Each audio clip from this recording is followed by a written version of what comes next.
Goeiemôre, baie welkom by vanoggend se erediens.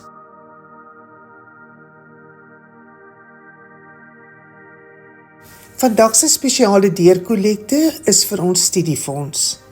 Indien jy 'n bydrae wil maak, kan jy dit per EFT of SnapScan oorbetaal. Merk asseblief u bydrae studiefonds. Maandagmiddag om 5:00 oefen die koor by die kerk.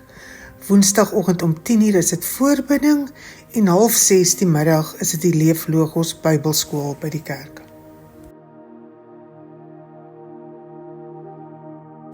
Neem asseblief kennis dat die kerkkantoor gesluit sal wees op Maandag 27 April, dis Vryheidsdag. Ons sal weer open Dinsdag 28 April om 10:00. Vrydag 1 Mei is ons ook gesluit, dis vir Werkersdag en ons open weer Maandag 4 Mei om 10:00 die oggend.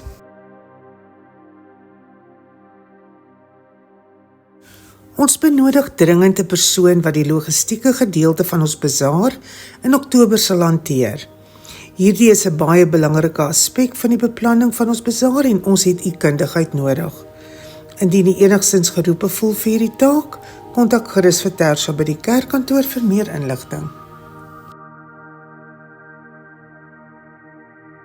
Dis weer winter en die Stilbaai Groot Kombersprojek skop af.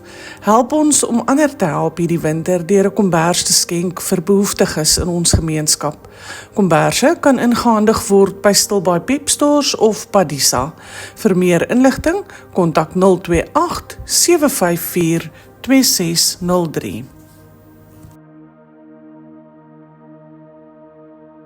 Ons harte gaan uit na die familie en vriende van Skalk Foster en Fred Oosthuizen wat oorlede is.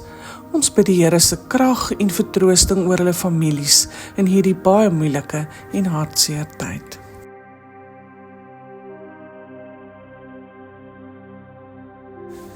En dit is dan die einde van ons gemeentenuus.